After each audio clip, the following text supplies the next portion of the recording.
네, 안녕하십니까. 저는 와인잔에 담긴 인문학이라는 책을 쓴 작가 황헌입니다.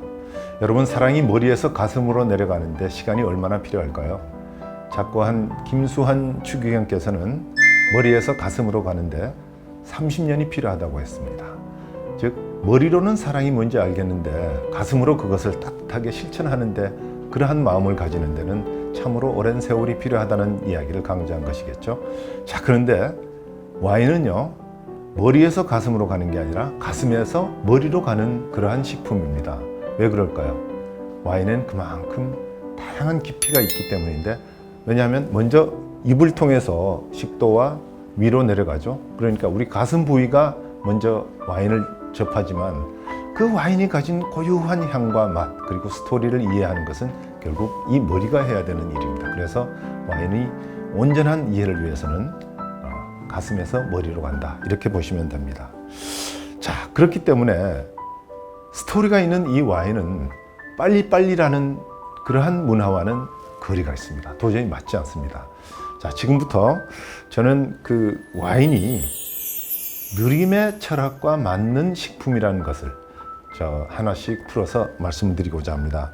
자, 저는 느림의 철학을 좋아합니다. 물론 느림을 좋아한다 해서 게으름을 좋아하는 것은 아닙니다. 게으름은 저는 배격합니다. 자, 우리네 인생 길게 사는 사람이 평균 90년 산다면 참 행복하겠죠. 근데 90년으로 봤을 때 3분의 1인 30년은 잠자는 데 씁니다. 그러면 깨어있는 나머지 60년, 그 시간을 어떻게 보내느냐에 따라서 그 사람의 삶이 좌우된다 해도 지나치지 않을 겁니다. 그 60년을 게으르게 보낸다, 그것은 그 사람의 시간을 헛되게 쓰는 것이겠죠. 그래서 게으르게 보내기에는 우리네 인생이 너무나 짧다, 시간이 없다, 저는 그렇게 생각합니다. 그렇다고 해서 매사에 빨리빨리 서둘러서 좋다는 것은 아닙니다. 프랑스의 철학자이자 수필가죠. 피에르 쌍소라는 사람이 쓴 책이 있습니다. 느리게 사는 것의 의미라는 책인데요. 저는 그 책에서 참 깊은 감명을 받았습니다. 그 앞부분에 이런 표현이 나와요. 느림은 성격이 아니라 선택이다. 그러니까 성격이 급한 사람조차 느리게 사는 것을 선택할 수 있다는 겁니다. 물론 성격이 느긋한 사람조차 매사에 서두를 수도 있습니다. 따라서 느리게 사는 것이 주는 가치는 그만큼 귀하고 크다, 이것을 이제 피에르 쌍소는 표현했는데, 저는 그 책을 통해서 우리가 살아감에 있어서 서두르지는 않되 느림이 갖는 가치와 의미를 실천하면서 늘 생각하면서 살면 얼마나 좋겠나 하는 그런 생각을 해보았습니다. 자, 와인은요, 이 세상의 수많은 음식 가운데 가장 대표적인 슬로우 푸드, 즉 느림의 철학의 음식입니다. 제가 지금부터 읽어드리는 이 표현은 포도나무의 한 일생을 짧게 축약한 건데 한번 들어보시겠습니까? 잔뿌리가 물과 양분을 흡수해서 잠자던 포도나무가 깨어난다. 새순이 솜털처럼 고개를 내밀고 새 가지에는 잎이 돋는다. 포도꽃이 피어나서 꽃모자를 이루고 수술대가 터지면서 꽃가루가 떨어진다. 작은 초록 포도알이 맺혀서 알들의 성장이 경주를 시작한다. 다 익은 포도를 농부는 수확한다. 새순은 단단한 줄기가 되고 잎들은 노랗고 붉게 물든다. 낙엽이 지고 포도나무는 다시 겨울잠에 빠진다. 이 에드워드 스타인버그라는 사람이 쓴 산 로렌조의 포도와 위대한 포도의 탄생이라는 책의 앞부분에 나오는 포도의 한 해 살이를 이렇게 보여주는 건데요. 물론 사과나 배 같은 다른 과일 나무들도 다 이와 같은 과정을 거치겠죠. 근데 그러한 나무들과는 달리 그러한 과일들은 바로 가을에 가을 거지를 끝나고 나면 사실상 이제 끝나는 거죠. 그런데 와인은요, 즉 포도는 이때부터 삶이 시작되는 겁니다. 여러분 생각을 해보십시오. 포도 수확한 다음에 으깨고, 그래서 거기서 발효를 하고 숙성을 하고 오크통에 넣었다가 다시 병에 넣고 하는 이 일련의 과정은 아무리 빨라도, 물론 보졸레 누보처럼 2달, 석 달 만에 나오는 것도 있으면 대개 2년 이상의 시간이 필요합니다. 그렇기 때문에 와인은 대표적인 슬로우 푸드입니다. 자, 그런데 그것만 있는 게 아니죠. 와인은 특징이 있습니다. 저는 이것을 이제 스토리라고 말하는데요. 같은 보르도의 포도 밭이라 하더라도 어떤 포도밭에서는 와이너리에서는 포도 품종을 다르게 혼합해서 와인을 만들고 또 어떤 포도원에서는 오크통 숙성 기간을 6개월로 하는 데도 있고 12개월 하는 데도 있고 혹은 2년을 하는 데도 있고요. 그리고 어떤 포도원에서는 효모를 적게 쓰는 데도 있고 많이 쓰는 데도 있고 그래서 결과적으로 어떻습니까? 다양한 종류의 와인이 즉 다양한 스토리를 가진 와인이 탄생을 하게 되는 겁니다. 더구나 내가 짓는 내 포도밭에 농사를 짓는데 작년 다르고 재작년 다르고 5년 전 다르고 올해 나오는 게 달라요. 맛이. 왜 다른지 아세요? 그 해의 기후가 다르기 때문이죠.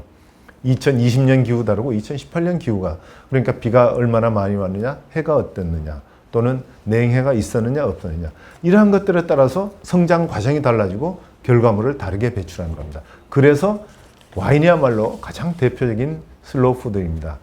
피에르 쌍소가 말한 느리게 사는 철학, 느리게 사는 것의 의미를 와인은 어쩌면 요구하는지도 모릅니다. 자, 그러면 지금부터 와인이 왜 슬로우 푸드이고 또 이 슬로우 푸드는 어떻게 즐기는 것이 좋은지를 좀 더 구체적으로 제가 몇 가지 예를 들어서 설명을 드리겠습니다. 우선 말이죠. 마시는 템포에서 큰 차이가 납니다.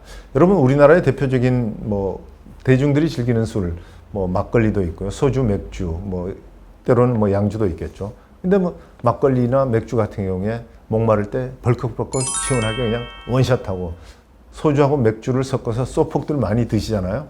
그 많이 마시는 소폭 어떻게 마십니까? 되게 원샷으로 마십니다. 벌컥벌컥. 원샷은 어떤 면에서 빨리 취하게 하는 데는 좋겠죠. 그러나 거기까지입니다. 그렇게 마시다 보면 술을 음미할 수가 없습니다. 술은 소주나 맥주는 또 음미할 그 대상으로서 적절하지 않습니다. 왜? 공장에서 다량으로 찍어내기 때문에 내가 오늘 이곳에서 마시는 소주나 내일 다른 식당에서 마시는 소주가 특별히 맛이 달라질 게 없기 때문이죠. 그러나 와인은 그렇지 않습니다. 그렇기 때문에 와인은 슬로우 템포, 슬로우 푸드입니다. 자, 두 번째로 음식과의 궁합. 이것이 바로 와인이 슬로우 푸드인 이유 중에 하나입니다. 자, 음식과의 궁합. 이것은 느리게 사는 것의 의미하고 가장 적합하게 어울리는 표현인데요. 왜 그러냐면 와인을 즐길 때 음식을 탐심을 가져서는 안 됩니다. 뭐냐니까 내 앞에 아무리 맛있는 갈비구이가 막 지글지글 구워지고 있다고 생각해 보세요. 그렇다고 해서 막 남 배려하지 않고 혼자 먹어서야 되겠습니까? 그리고 설령 혼자 먹는다 하더라도 와인과의 조화에서는 중용을 깨뜨린 음식의 섭취는 원하지 않습니다. 와인이. 왜냐하면 전식은 전식에 맞게, 본식은 본식에 맞게. 그래서 와인과 음식이. 그래서 프랑스 사람들은 와인과 음식의 궁합을 혼인이라는 뜻의 메리지, 영어로는 메리지고 프랑스어로는 마리아주라고 하는데요. 그런 표현을 쓴 이유가 어떻게 와인과 음식을 혼인과 비유를 했을까요? 그만큼 짝짓기가 중요하다. 그러니까 탐심을 가지고 음식을 탐하는 순간 와인을 즐기려는 태도와는 거리가 있다. 즉 슬로우 푸드인 와인이 요구하지 않는 게 바로 음식에 대한 탐심입니다. 그러니까 음식과 와인은 균형이기도 하고 중용이기도 하고 느림이기도 합니다. 이 가치를 알아야 와인과 음식을 함께 즐길 수 있다. 저는 이것을 강조하고 싶습니다. 와인이 슬로우 푸드인 이유 세 번째는 바로 스토리가 다르다는 점입니다. 예를 들어서 설명하겠습니다. 같은 포도 품종이라 하더라도 피노누아가 있는데요. 프랑스에서 나오는 프랑스 부르고뉴에서도 피노누아로 많은 포도주가 나오고요. 미국 오리곤주에서도 나오고 호주에서도 나오고 칠레에서도 나옵니다. 이렇게 지역이 다른 곳에서 같은 피노누아라는 포도로 만드는 와인이 나오는데 저는 아무리 맛을 봐도 그 네 가지가 조금씩 다 달랐어요. 왜 그럴까요? 바로 지역이 다르기 때문입니다. 지역이 다르다는 얘기는 기후가 다르기 때문이겠죠. 그러니까 기후와 토양이 다르니까 다른 와인의 맛을 내는 것은 당연합니다. 그런데 거기에 한 가지 더 스토리가 다르다는 것. 바로 와이너리의 철학, 즉 와인을 양조하는 비법, 노하우가 다르기 때문입니다. 그렇기 때문에 와인은 각각의 스토리를 안고 있다는 겁니다. 그래서 와인이 스토리가 있다는 이야기는 그 스토리를 알고 마시면 마실수록 점점 더 와인을 마시는 즐거움과 행복이 커진다는 이야기입니다. 그렇기 때문에 스토리를 아는데 빨리빨리 벌컥벌컥 마셔서야 알 수 있겠습니까? 여러분 그렇기 때문에 와인은 스토리가 있고 스토리를 알기 위해서는 느림의 철학, 패스트보다는 슬로우 템포가 필요하다. 저는 이렇게 강조하고 싶습니다. 그리고 마지막으로요. 여러분 와인 안에는 즉 붉은 포도 안에서는 폴리페놀이라는 성분이 있습니다. 폴리페놀은 우리 몸의 산화를 막아주는 항산화 물질입니다. 자, 이 항산화 물질이 내 몸에서 와인을 마셔서 제대로 작용하게 하기 위해서는 빨리 벌컥벌컥 마셔서야 되겠습니까? 절대 그것은 효과가 없습니다. 그러니까 와인을 맥주나 물 마듯이 벌컥벌컥 마시면 어떻습니까? 너무나 빨리 알코올이 들어오기 때문에 내 간이 그것을 분해하는데 정신이 없습니다. 그러다 보면 오히려 내 몸에 해한 성분이 되겠죠. 해로운 성분이 됩니다. 반대로 와인을 이야기하면서 천천히 마시다 보면 와인 안에 들어있는 폴리페놀이 내 몸에 항산화 물질을 잘 분비해서 내 몸을 건강하게 만듭니다. 여러분 그 1991년에 미국 CBS 텔레비전에서 다큐멘터리를 통해서 이런 표현을 썼습니다. French Paradox, 프랑스의 모순이라는 그러한 표현을 썼는데요. 이게 뭘까요? 그들이 관찰해 봤더니 유럽 전체 여러 나라 중에서 고지혈증을 유발하는 치즈나 육류를 가장 많이 섭취하는 민족이 바로 프랑스 사람들이었습니다. 그런데 놀랍게도 그 프랑스 사람들에게서 심혈관계 질환 발병률이 가장 낮더라는 겁니다. 이런 모순이 어디 있습니까? 그래서 그들이 도대체 원인이 뭘까 생각해 본 끝에 결론은 레드와인에 있다. 즉 매일 저녁 식사를 하면서 조금씩 섭취하는 슬로우 템포로 즐기는 레드와인이 바로 항산화 물질을 그들에게 몸에 잘 분비시켜서 그것으로 해서 그들이 심혈관계 질환을 앓지 않게 만드는 원인이 아니겠느냐. 그렇게 분석을 했고 그 결론을 프렌치 패러독스라고 했다고 합니다. 자, 요즘 와인 소비가 급증하고 있죠.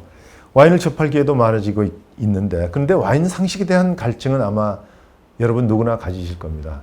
근데 조금만 열정이 있으면 책을 접하거나 또는 와인 유튜브나 또는 주변에 와인을 좀 아는 분들과 이렇게 자주 접하면서 와인을 하나씩 즐겨가면 됩니다. 그런데 단 한 가지 가장 중요한 팁은 와인은 슬로우 푸드라는 것, 즉 슬로우 템포로 와인에 접근할 필요가 있다는 것입니다. 비에르 상소가 느리게 사는 것의 의미를 강조했습니다만 저는 와인을 즐기려면 슬로우 템포, 슬로우 푸드를 즐길 줄 아는 그러한 태도가 필요하다. 한 잔의 와인 속에는 역사와 철학이 숨어 있습니다.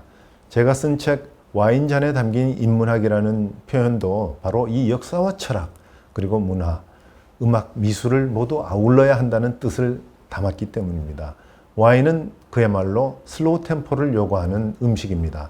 여러분이 와인을 즐기기 위해서는 와인이 요구하는 조건, 즉 슬로우 애티튜드, 천천히 가고자 하는 그러한 마음가짐이 필요합니다. 바로 이 슬로우 푸드를 즐기는 슬로우 템포, 여러분에게 저는 강추합니다. 오늘 함께 해주신 여러분 고맙습니다. 좋아요와 구독은 사랑입니다.